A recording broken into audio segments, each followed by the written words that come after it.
Imagine being accused of squatting at your own cabin in front of neighbors and law enforcement, then proving not only that it's yours, but that you own their homes too.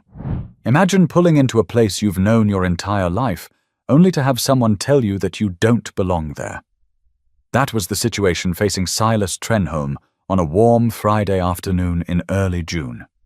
He had driven nearly 3 hours from Charlotte, his old pickup stacked with fishing gear, a cooler packed with food, and a battered binder of documents he carried everywhere when it came to land. For him, this wasn't just a weekend retreat. It was a return to the one place where he felt his grandfather's presence most. The lake shimmered in the sunlight, framed by tall pines that stretched toward the sky. Silas eased the truck down the gravel path, each turn of the wheels crunching against the stones, and parked near the cabin his family had built decades earlier. The cabin wasn't much to look at, wood darkened by time, a front porch sagging just slightly, and a tin roof that rattled in storms. But to Silas, it was perfect. It wasn't about appearances. It was about roots. As he stepped out, he let out a long breath, taking in the fresh smell of water and earth. "Finally," he muttered, setting his boots onto the ground like they belonged there. He pulled his rod from the back, checked the tackle box, and smiled to himself. After weeks of long contracts and demanding clients, he finally had space to breathe.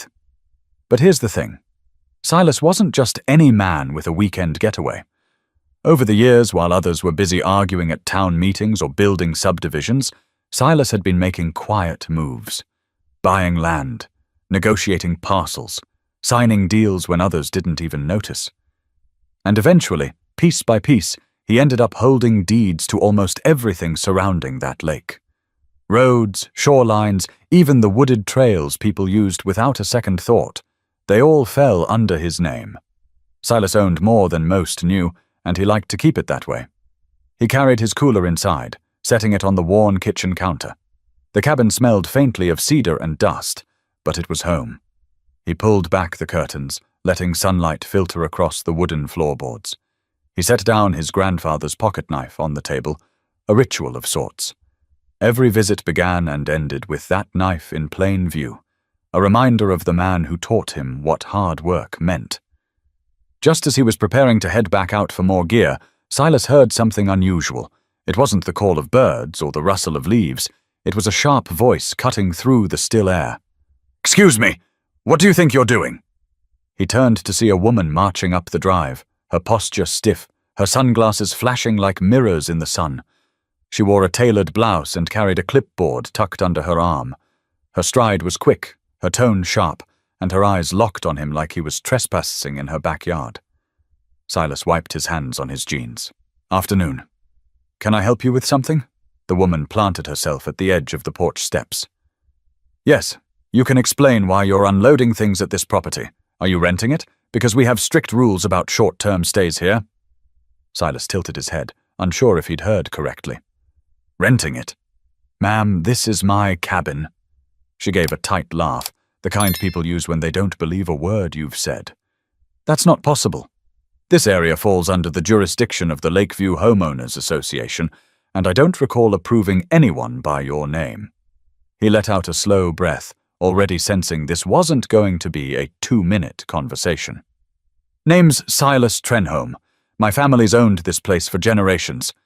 "Maybe you're mistaken," but she crossed her arms, unmoved. "I don't make mistakes about property in this community. My name is Marjorie Kincaid, president of the association. And if you don't have documentation showing you belong here, you'll need to leave immediately." The words hit him like a sudden storm. After years of working, buying, and protecting this land, being told he was an intruder here almost felt comical. Almost. He studied her expression, though, and realized she wasn't joking. Silas rubbed the back of his neck. "I think you're a little out of line, Mrs. Kincaid." You don't know who you're talking to, but her glare only hardened, and in that instant he understood this confrontation was just beginning. But before Silas could explain himself, Marjorie doubled down, setting the stage for a clash that would soon draw more eyes than either of them expected. Silas leaned against the porch rail, his arms folded loosely, watching the woman in front of him as if she had walked straight out of a board meeting and into his driveway. Her tone, her stance, even the clipboard clutched under her arm, it all screamed authority, or at least the need to project it. Marjorie Kincaid didn't back down. She narrowed her eyes behind her sunglasses. "I asked you a question, mister." Trenholm, "Are you renting this place, or squatting? Because either way, you're in violation of our community standards." Silas chuckled under his breath, a dry sound, and shook his head. "Squatting? Lady, I've been coming to this cabin since I was a boy. My father brought me here before you were even thinking about HOA bylaws, and you're standing on my land right now. That only seemed to provoke her further." She stepped closer, heels crunching against the gravel, her voice rising. "No, you're mistaken. All the lakefront property around here is under the authority of the Lakeview Association. We've had issues with people sneaking in, renting out cabins, throwing parties. I'm not about to let some stranger set a precedent." Silas's jaw worked slowly as he studied her. He could feel his patience thinning, but he wasn't about to let anger lead. That wasn't his way. "I don't know what you think you know, ma'am, but I assure you, this cabin's mine, and so's the land around it, every foot of it." Her laugh was short, sharp, like a gavel hitting a desk. "You expect me to believe that? One man owns all of this?" She waved her hand toward the tree line, the lake shimmering in the background. "That's absurd. Do you even hear yourself?" "Yes," Silas said simply, meeting her stare. "I do." For a moment there was silence between them. The kind of silence that weighs heavy, like two boxers circling each other, waiting for the next move. A pair of kayakers drifting on the water slowed down, noticing the exchange.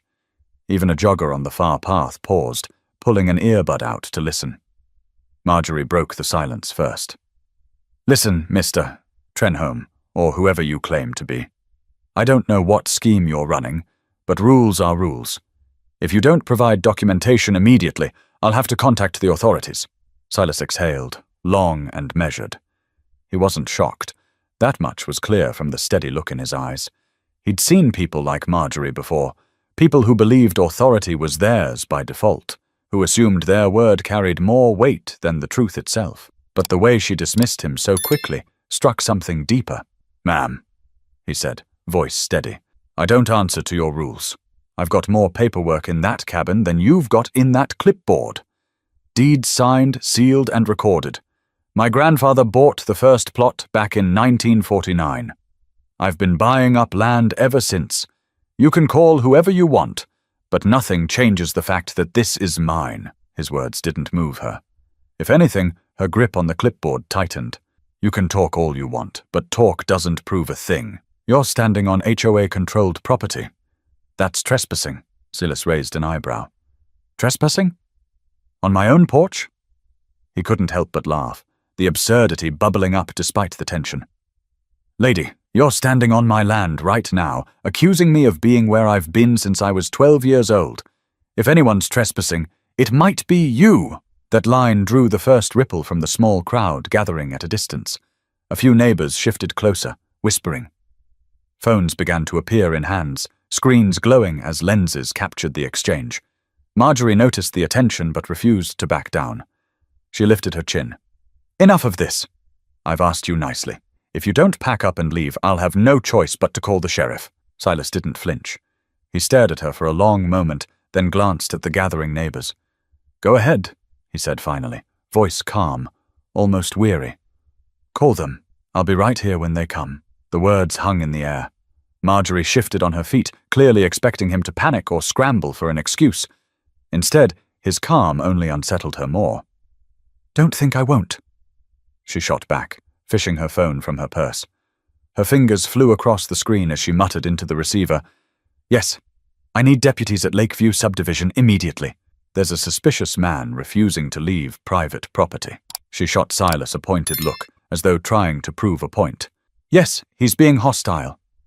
Silas let out a short laugh, shaking his head. "Hostile? Lady, the only thing hostile here is your attitude." The neighbors caught that line, and a couple of them chuckled under their breath. Marjorie spun toward them, her voice sharp. "This isn't a joke. You all know we have rules. You'll thank me later when this man is gone." But the neighbors didn't look convinced. And Silas? He stayed rooted where he stood, calm as ever, the faintest smirk tugging at the corner of his mouth. But the sound of sirens approaching in the distance promised that the standoff was far from over. The faint wail of sirens grew louder, bouncing off the water and cutting through the heavy summer air. Neighbors edged closer, phones angled discreetly but not discreet enough. The scene had shifted from a simple argument into something everyone wanted to witness. Silas remained on the porch, arms crossed, weight leaning slightly on one leg, as if this were just another day. He looked more amused than threatened, though there was a quiet steel in his eyes that said he wasn't going anywhere. Marjorie, on the other hand, stood rigid, phone still clutched tightly, her chest rising and falling quickly. She turned to the gathering crowd, lifting her voice so everyone could hear. "You see? This is why we have rules, to keep outsiders from squatting on our property. If we let one slip through, what happens next? More people sneaking in, ignoring regulations, lowering property values." Silas cut her off, his voice steady and louder now. "Outsider. Lady, I've been fishing this lake since I was tall enough to hold a rod. My father taught me to cast right down there off the dock. My grandfather cleared this land with his own hands. You're standing in front of the man who owns more ground here than anyone else alive." A murmur rippled through the small crowd.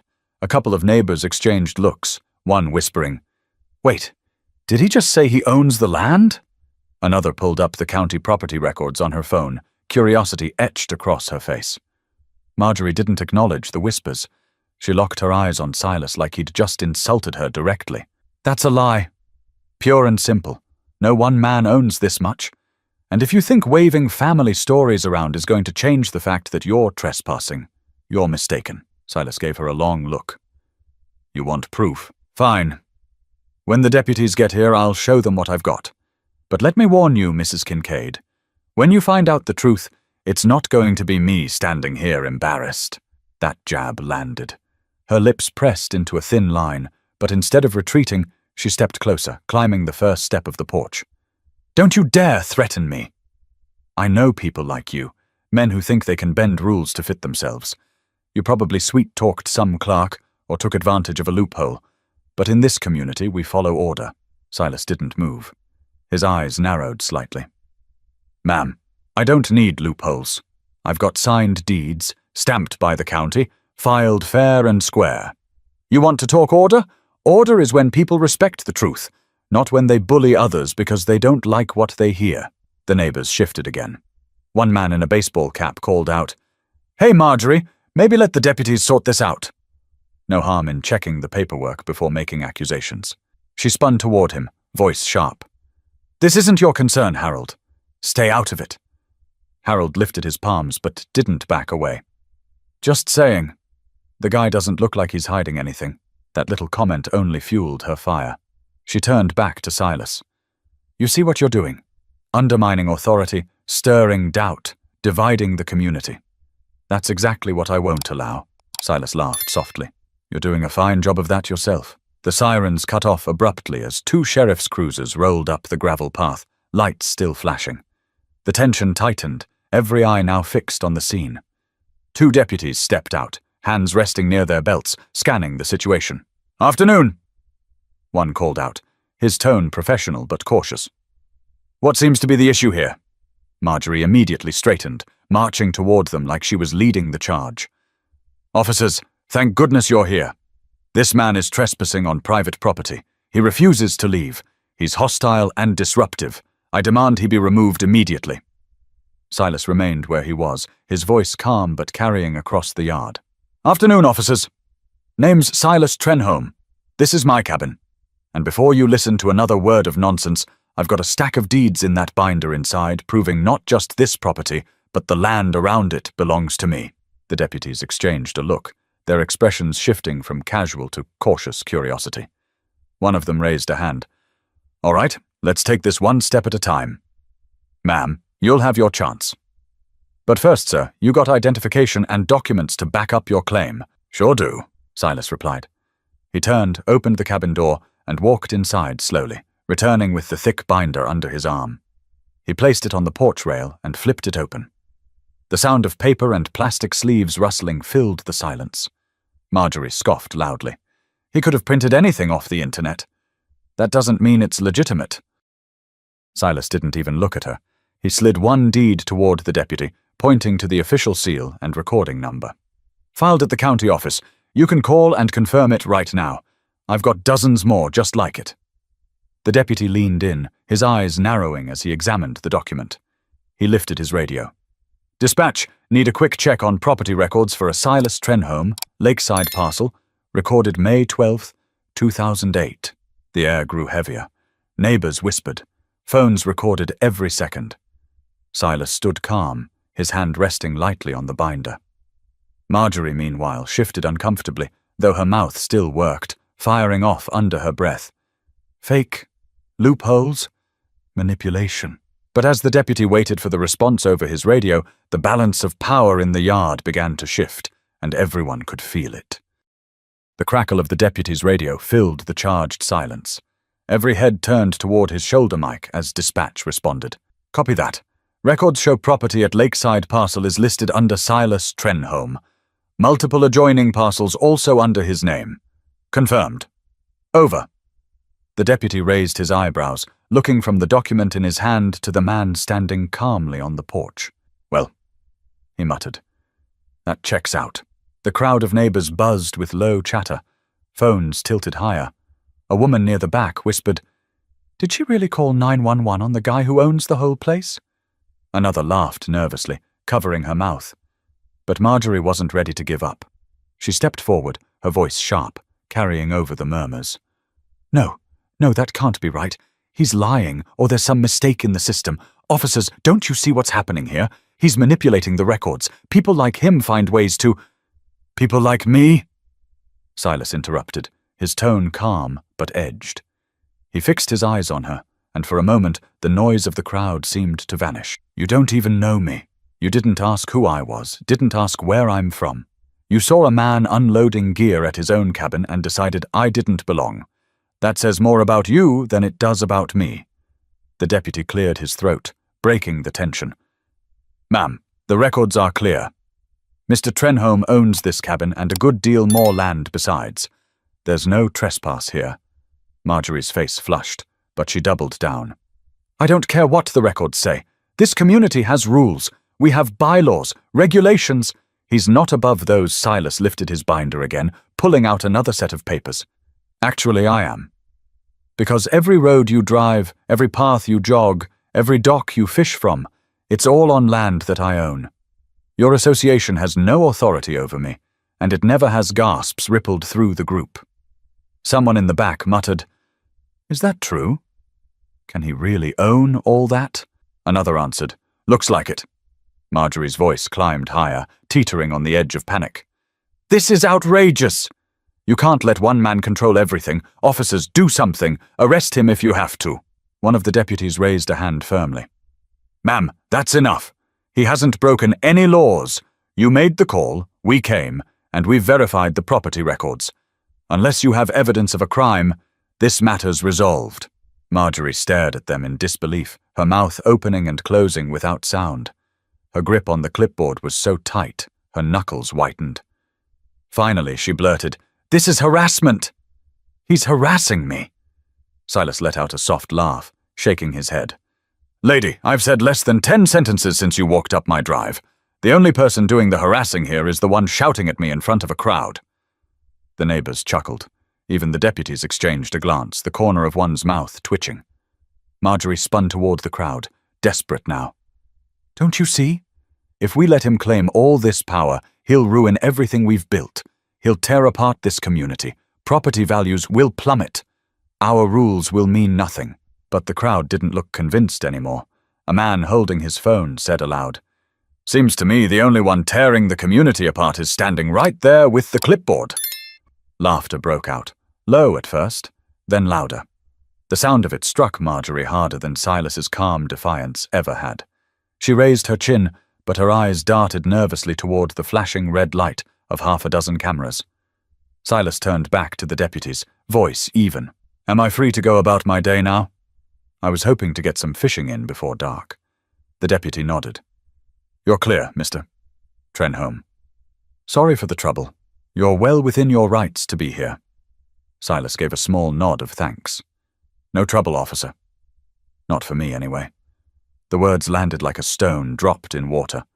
Marjorie stiffened, her face red as whispers spread through the neighbors like wildfire. She opened her mouth to argue again, but no words came. For the first time that day, she seemed out of breath. The deputies began to step back toward their cruisers, satisfied the situation had been resolved. But Silas knew better. He could see it in Marjorie's eyes. This wasn't over. Not for her. But before the cruisers even pulled away, Marjorie found her second wind, determined to claw back the control that had just slipped through her fingers. The two sheriff's cruisers idled with their lights still flashing, throwing red and blue streaks across the gravel and trees. The deputies hadn't left yet. They were lingering, partly because they sensed the situation wasn't finished, and partly because half the neighborhood had gathered with phones held high. Silas stayed on the porch, binder under one arm, calm as stone. He had nothing left to prove. But Marjorie Kincaid, her cheeks flushed, her jaw tight, wasn't done. Not by a long shot. Officers! She called out sharply, stepping forward, clipboard pressed against her chest like a shield. You can't just walk away from this. He may have papers, but there's no way one man can own this much land. It's impossible. Check again. One deputy, a broad-shouldered man named Deputy Walker, sighed audibly. Ma'am, we checked. Records are official. Multiple parcels filed under his name, dating back years. That's not a mistake. But Marjorie shook her head furiously. Paperwork can be forged. Clerks can be bribed. I've been running this association for 12 years, and not once has anyone mentioned his supposed authority. If he really owns all this, why's he just now showing up? Silas leaned forward slightly, his voice even but pointed.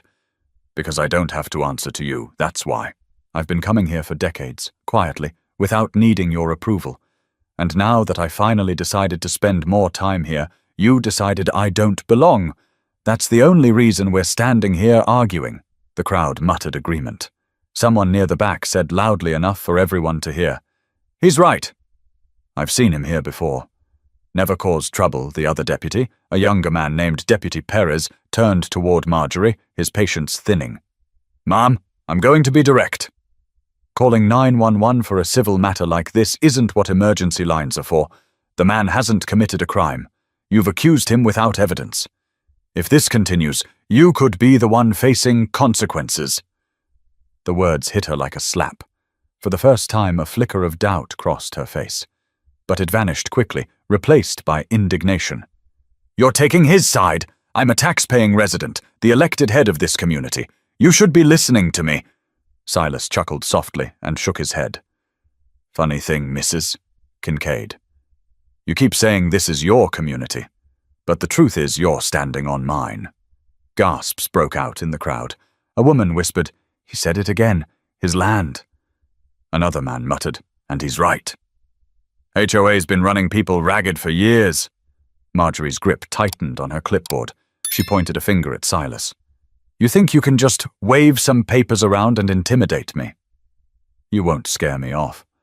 I've fought harder battles than this. Silas straightened, his voice calm but carrying authority. I'm not trying to scare you. I don't need to. The truth does that on its own. The silence that followed was heavy, punctuated only by the soft chirp of the deputies' radios. Then Walker spoke again, his voice measured. Mr. Trenholm, you're clear to stay here. You have every legal right. Ma'am, unless you've got real evidence of wrongdoing, this matter's closed. But Marjorie couldn't let go. She spun toward the crowd, her voice sharp and pleading now. Can't you all see? If he controls everything, he'll destroy what we've built. He'll make his own rules. Marjorie. Harold, the man in the baseball cap, cut in, his voice tired. Maybe stop. You're embarrassing yourself. Laughter rippled through the neighbors. Phones angled closer. The weight of public opinion shifted right there in that moment, and Marjorie knew it. Her face turned crimson. She turned back to the deputies, desperate. You can't just leave me like this. Do something. Perez exchanged a look with Walker, then addressed her plainly. The only one causing a disturbance here is you. If you can't let this go, we may have to cite you for misuse of emergency services.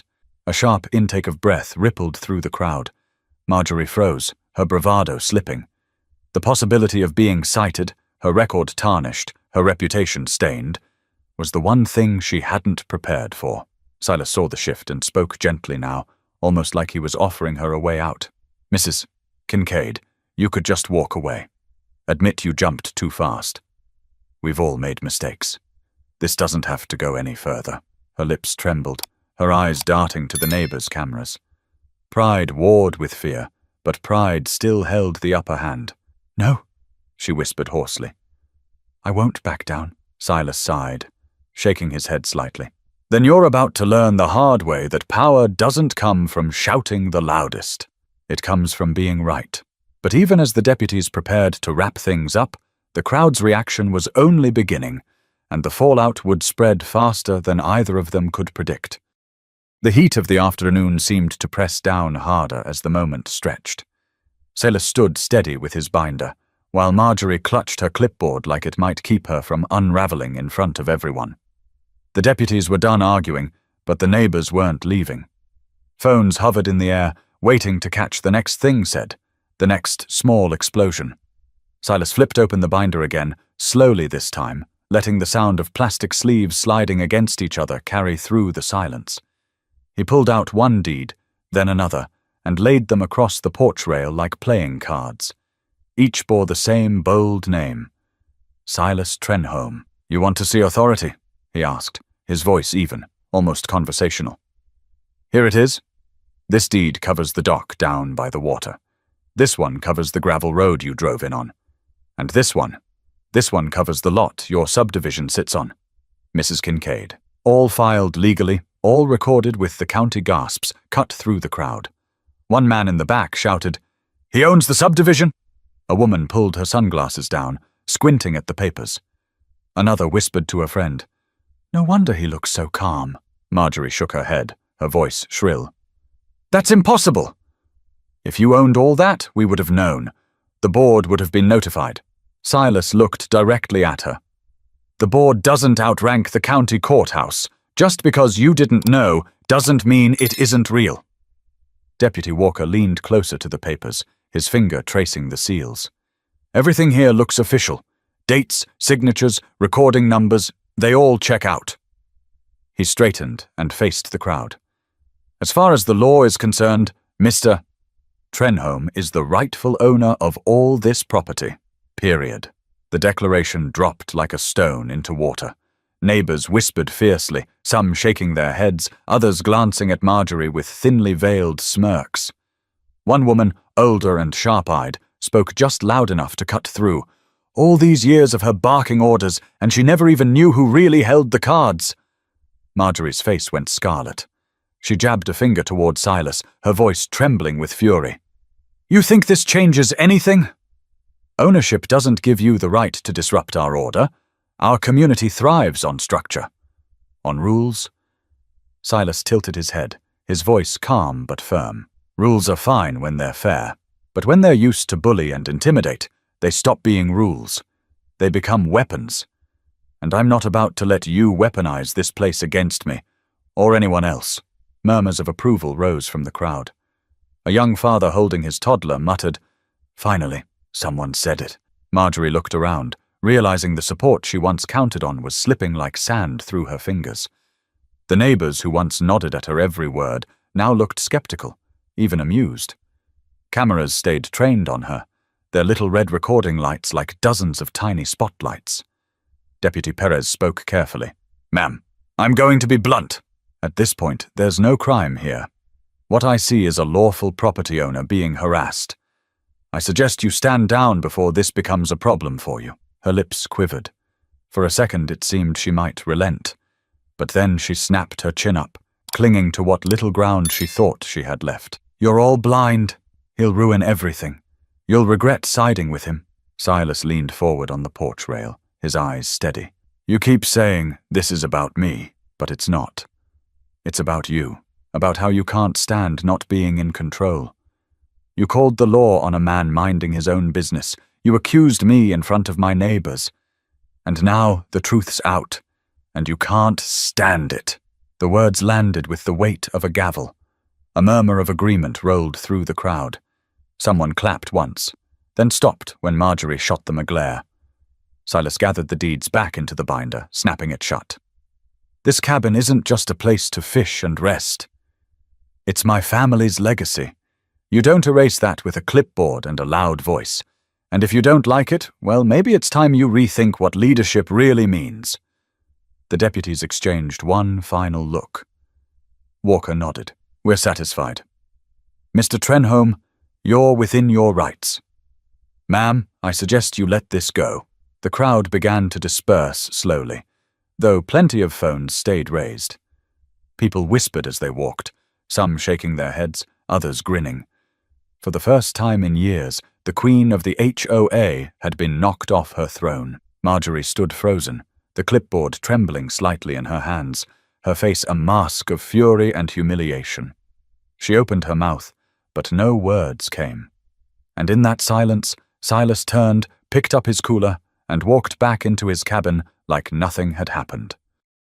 But while the deputies had closed their books on the matter, the court of public opinion was just getting started, and Marjorie's downfall was about to spread beyond the lakeside. The cruisers finally pulled away, their lights fading down the gravel road, but the echoes of what had just unfolded clung to the lakeside like humidity. Neighbors didn't scatter immediately. They lingered in clusters, their voices low, but their eyes bright with the thrill of having witnessed something worth retelling. Some scrolled through their phones, checking that their recordings had saved.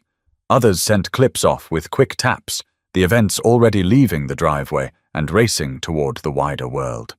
Silas had gone back inside his cabin, setting his binder on the kitchen table like a man setting down a chess piece after checkmate. For him, the matter was finished. He wanted nothing more than to bait his line and watch the sun slip behind the trees. But outside, Marjorie Kincaid's humiliation was only beginning. She stood stiff in the yard, clipboard clutched to her chest, eyes darting from one neighbor to the next. She could feel it, the shift in the air. These were the same people who, just days earlier, nodded approvingly when she handed out violation notices or lectured about trash bins left an inch too far from the curb. Now those same faces looked at her with something closer to amusement. "Guess she barked up the wrong tree this time," someone muttered. The words were followed by stifled laughter. Another neighbor, a woman in a straw hat, spoke openly to the group beside her. "She called the sheriff on the landowner. Can you believe that? 12 years running the HOA, and she didn't even know who held the deeds under our feet." Marjorie's lips pressed thin. She lifted her chin, trying to recover the posture of authority she had worn so easily before. "Everyone calm down," she announced loudly. "This man may have papers, but don't think for 1 second that he can ignore our community guidelines. Ownership doesn't excuse disorder, but instead of nods, she was met with smirks. Harold, the man in the baseball cap, crossed his arms and said loud enough for everyone to hear, "Funny, Marjorie. Looked like order to me." He stayed calm while you shouted, "Who's really causing disorder here?" Laughter rippled through the group. Phones caught every second. Someone near the front whispered, "This is going to blow up online." Marjorie's face burned. She pointed her clipboard at Harold. "You watch yourself. This association doesn't tolerate disrespect." Harold didn't budge. "Respect's earned, not forced." That line hit harder than Silas's deeds. A murmur of agreement rolled through the crowd, a quiet rebellion taking shape. For years, Marjorie's voice had carried the weight of authority. Now, stripped of her certainty, she sounded more like a neighbor grasping at control she no longer had. Inside the cabin, Silas sat at the kitchen table, sipping from a bottle of water, listening to the noise outside fade and swell like waves. He didn't smile, not exactly, but there was a flicker of satisfaction in his eyes. He hadn't sought this fight, but the truth had a way of forcing itself into the open. Outside, the crowd thinned at last, though not before several neighbors snapped group photos with the cabin in the background, joking about the landlord of the county. One teenager shouted, "#HOA meltdown," before jogging off down the road. Marjorie was left standing nearly alone, her clipboard limp at her side, her authority evaporating with each retreating neighbor. She turned toward the cabin, glaring at the porch as though sheer willpower might summon Silas back out to continue their fight. But the man didn't appear, and that, more than anything, made her feel small. By the time she stalked back to her SUV, the narrative had already slipped from her hands. Her neighbors had their own version now, one captured in shaky cell phone videos and punctuated by laughter. A story that painted her not as a leader keeping order, but as a bully caught red-handed. She slammed her car door and sat in silence for a long moment, gripping the steering wheel. She wasn't used to losing. She wasn't used to being laughed at, and the sting of it burrowed deep. Meanwhile, across the lake, phones lit up. Videos were uploaded to Facebook groups, shared in local chats, and texted to friends in town. Within hours, clips spread beyond the subdivision, reaching nearby communities who found the tale irresistible. The HOA president who called 911 on the man who turned out to own the whole county. But as the story leaked into the wider world, Silas realized his private life was about to become anything but, and Marjorie was far from finished with her fight.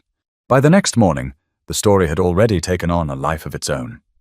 What had started as a heated argument in front of a handful of neighbors had exploded into something much larger.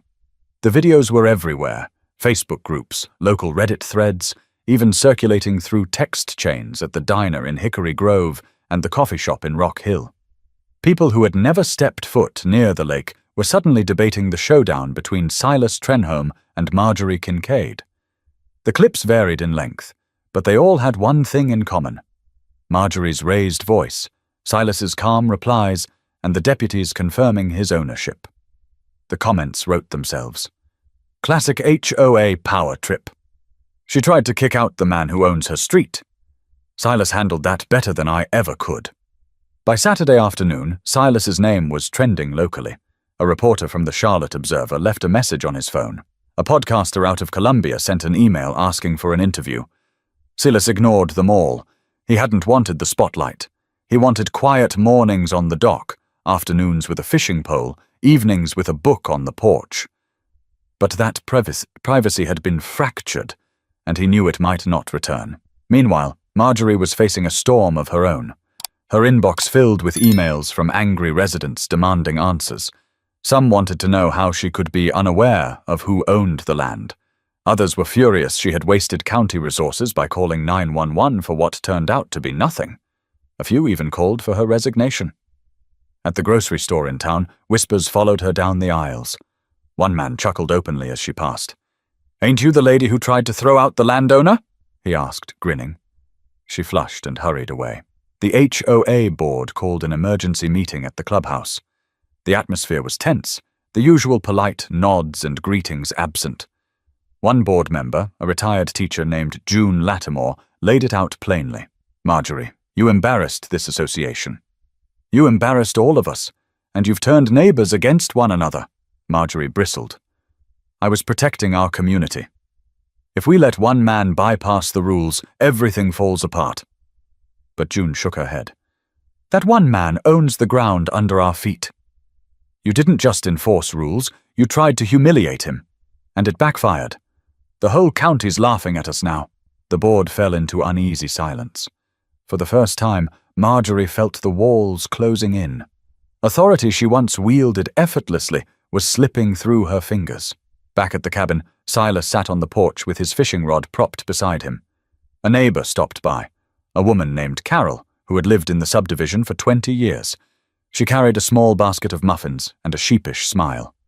"Thought you might like these," she said, handing the basket over. "And maybe an apology.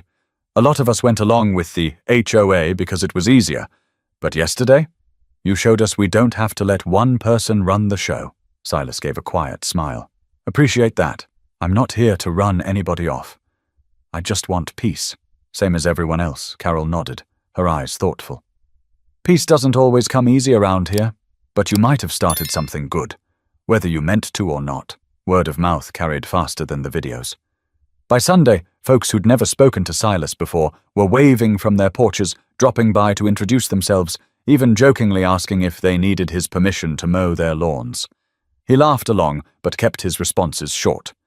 He knew fame, even local fame, was a fire you didn't feed unless you wanted it to burn brighter. Marjorie, however, was cornered.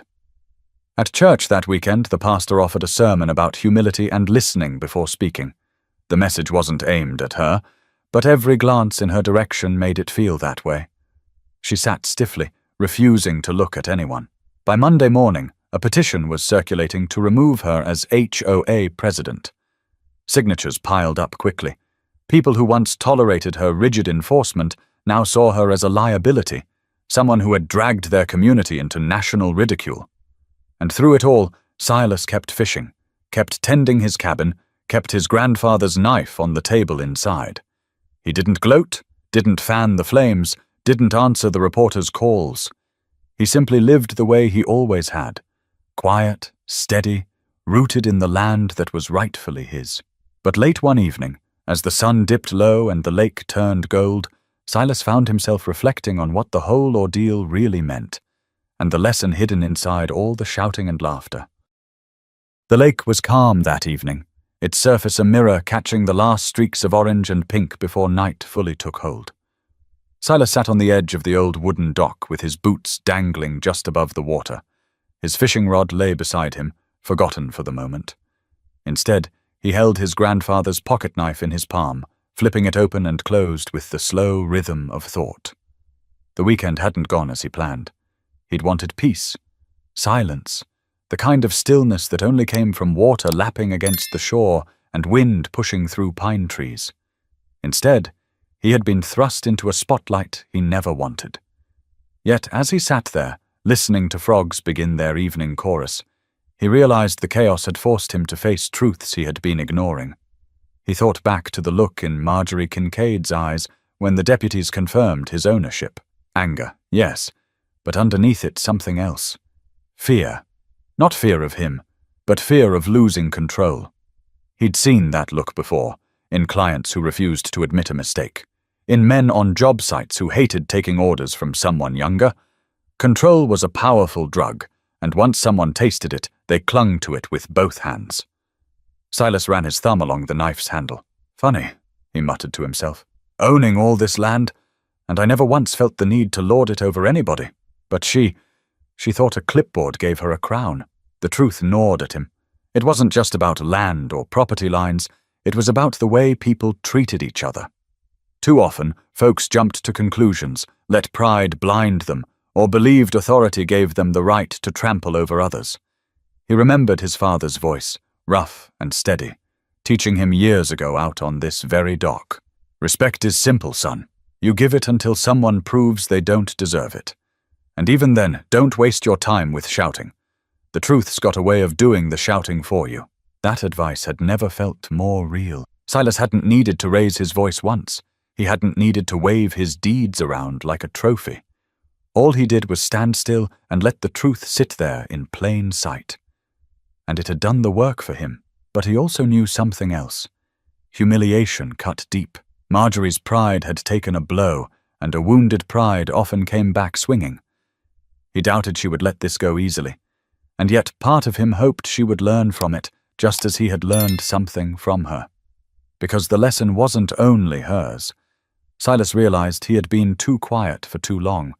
He'd built a life around staying in the background, moving slowly, keeping to himself. That approach had served him well when buying land, when building his career. But it also meant he had let others tell the story of the community, while he kept his own head down. Now, by accident, his story was out in the open, and people were listening, not because he wanted them to, but because they had seen something different in him. Calm where others shouted, steadiness where others panicked, truth where others twisted facts.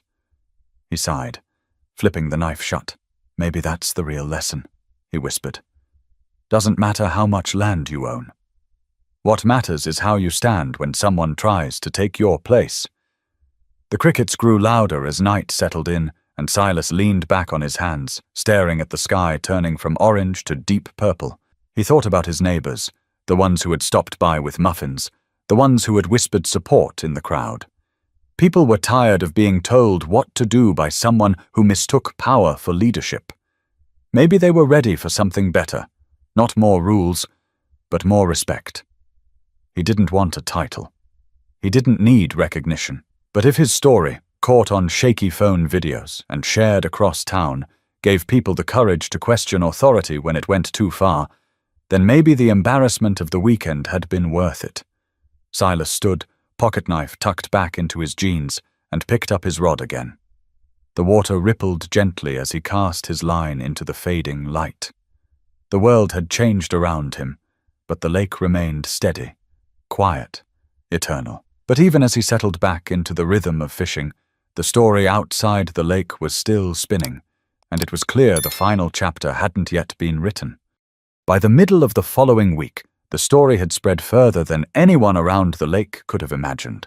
Clips of the confrontation showed up on TikTok, stitched with commentary from people who had never heard of Lakeview but suddenly had an opinion about HOAS. On Facebook, entire threads debated whether Marjorie should resign. On YouTube, a video titled HOA President Calls 911 on the Man Who Owns the County pulled in hundreds of thousands of views in just a few days. Silas didn't watch most of it. He had no appetite for the online circus. Instead, he kept to his cabin, working on small repairs, clearing brush, and slipping his boat onto the water when he wanted quiet. But he couldn't ignore the constant buzz of messages from friends, old co-workers, even distant relatives who had stumbled on the viral clips.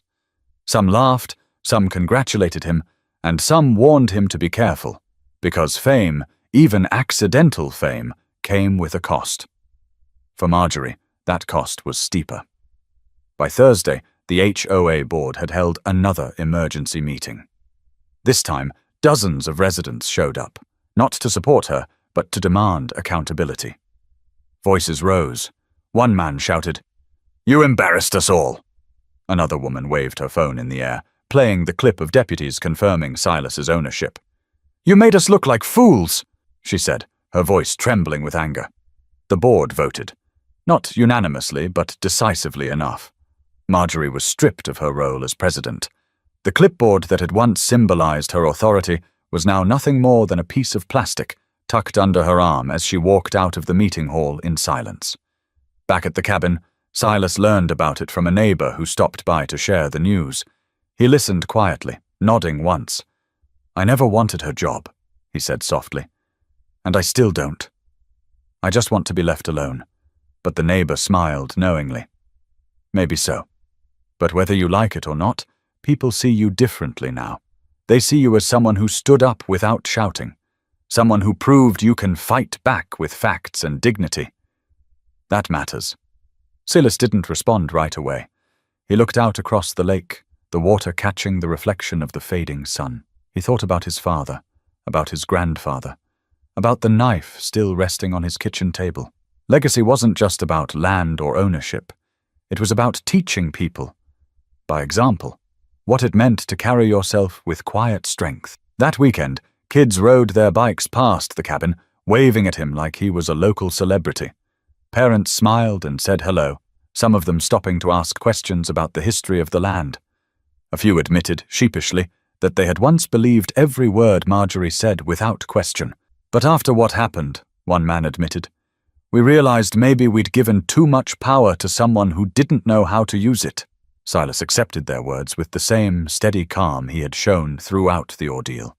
He didn't gloat, he didn't brag. He simply lived his life as he always had, proving by his actions what his deeds had already made clear. In the end, the story wasn't about land deeds or HOA bylaws. It was about pride, truth, and the way people treat one another. It was about what happens when authority is used as a weapon instead of a responsibility. And it was about the power of standing firm, even when the crowd, the rules, and the loudest voices are against you. Silas knew that one day the internet would move on to something else. The videos would fade, the jokes would be recycled, and the headlines would disappear. But for the people who lived around that lake, the lesson would stick.